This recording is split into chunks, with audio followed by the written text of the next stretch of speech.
비숑은 16에서 18세기 사이에 나타난 프랑스와 벨기에 출신의 강아지입니다. 비숑이란 이름의 기원은요, 프랑스어인 비숑아 푸알 프리제, 약간 곱슬거리는 털이라는 뜻에서 비숑 프리제라는 이름이 나왔습니다. 자, 저는 수의사 윤쌤이고요. 오늘은요, 이 아름다운 마치 만화 캐릭터 같은 손목지 같은 강아지 비숑 프리제에 대해서 한번 알아보도록 하겠습니다.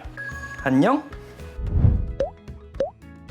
비숑 프리제는요, 성격이 원만하고 굉장히 작으며 아름다운 외모로 인기 있는, 많이 키우는 품종인데요. 비숑은 특히 털을 잘 살리고요, 머리를 커다랗게 만들며 몸 전체를 둥글게 마치 솜사탕처럼 미용을 해주는 것이 특징입니다. 작은 체구에요, 또 둥글게 미용을 해주면은요, 마치 모카솜이 바람에 통통 굴러다니는 듯한 이런 모습을 보이기도 합니다. 얼굴은 생긴 것 자체가요, 전반적으로 웃는 얼굴에 매우 활발하고 또 명랑하며 사람은 물론이고요, 고양이 같은 이종동물과도 잘 지낼 만큼 성격이 굉장히 좋습니다. 물론 어린 비숑의 경우는요, 그 쾌활함이 지나쳐서요, 쌓인 에너지를 발산하기 위해 엄청 흥분하며 온 집안을 뛰어다닐 때가 있는데요, 이를 비숑 타임이라고 하기도 합니다. 마치 고양이가요, 우다다를 하듯이 미친 듯이 온 집안을 뛰어다니거나 산책 중 다른 개를 만나면요, 특유의 친화력으로 반갑다고 상대 강아지의 주위를 정신없이 뛰어다니며 반감을 표현하기도 합니다. 처음부터요, 실내 가정견으로 부리딩된 품종으로요, 한국 고유의 아파트 환경에서 키우기에도 매우 적합한 성격을 가졌습니다. 성격이 온순하고 또 경계심이 낮아 사람과도 친화력이 굉장히 높으며 헛짖음이 적고요, 또 눈치가 빠르고 똑똑합니다. 더구나 털이 풍성한데 반해 의외로 털날림이 적으며 사람에게 알러지 역시 덜 일으키는 이런 품종에 들어갑니다. 푸들과 피모나 생김새가 비슷하여 푸들을 개량한 것으로 잘못 알려지기도 했는데요, 푸들과는 사실 그 기원 자체가 완전히 다릅니다. 푸들은요, 조렵견으로 물가에서 주로 새를 사냥할 때 물에 들어가 새를 물어오던 이런 견종으로 부리짐된 품종이고요, 비숑은요, 애초부터 실내 토의견 목적으로 부리된 이런 견종입니다. 우선 모질이요, 푸들과는 완전히 다릅니다. 비숑의 털은요, 상당히 가는 편이며 굉장히 부드럽고요, 또 복슬복슬합니다. 그래서 잘 엉키기도 하는데요, 반면에요, 푸들의 털은요, 강하고요, 탄력이 있으며 잘 안 엉키고요, 또 비숑에 비해 덜 곱슬거리는 일종의 와이어헤어와 비슷한 거친 질감을 띠게 됩니다. 비숑의 털이요, 집에서 물 한 방울 안 묻힌 귀 부인의 피부라면은요, 푸들의 모질은요, 밖에서 거칠게 일하는 남자의 피부처럼 느껴지기도 합니다.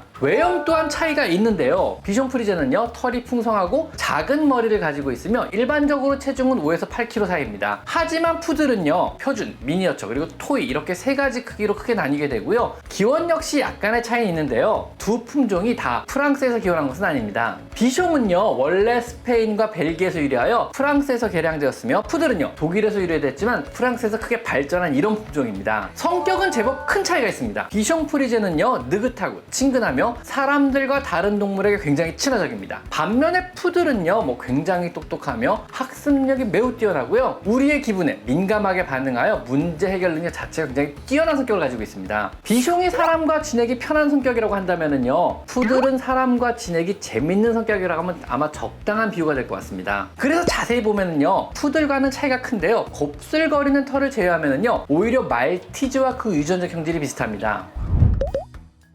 지금 보시는 이 비숑의 아름다운 외형은요, 잘 관리된 털로 인함인데요, 비숑이 인기 있는 이유는요, 친근한 성격과 또 짖음이 적다는 이유도 있지만은요, 풍성한 털을 가지고 있음에도 불구하고 털이 거의 안 빠진다는 특징이 있기 때문이기도 합니다. 하지만 이 털 관리를요, 조금만 소홀히 한다면은요, 털이 바로바로 엉켜버려서 털을 자르고 새로 키워야 되는 이런 참사가 벌어질 수도 있습니다. 그래서 매일 정성스럽게 브러싱은 필수이며 최소한 1에서 2주에 1회의 목욕과 한두 달에 1회의 미용은 필수입니다. 게으른 사람이 대충대충 키울 수 있는 이런 품종은 절대 아닙니다. 길고 이 풍성한 털은요, 관리를 조금만 소홀하게 해주시면요, 바로 노숙견처럼 보이기 때문입니다. 털이 길고요, 또 관리가 힘들어서 매번 미용 비용도 다른 품종에 비하면 거의 2배 이상 들어가게 되는데요, 비숑을 키울 예정이시라면은요, 미용 비용에 대한 부담도 미리 고려를 하셔야만 합니다.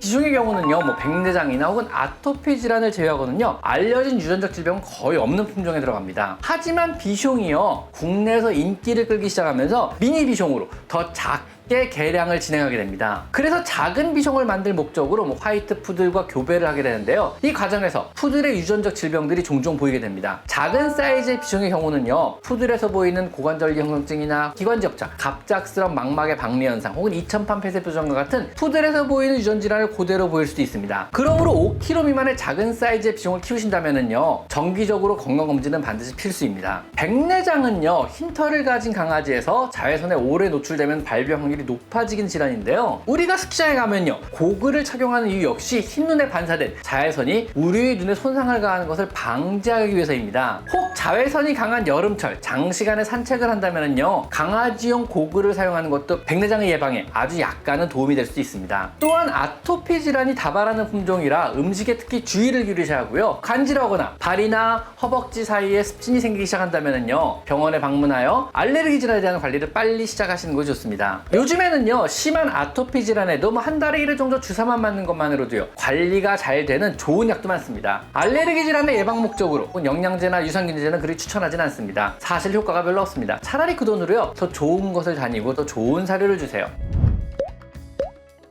오늘은요, 별이와 함께 비숑 프리즈의 특징과 관리 방법에 대해서만 알아봤습니다. 오늘은 여기까지 강아지 상담소였습니다. 감사합니다.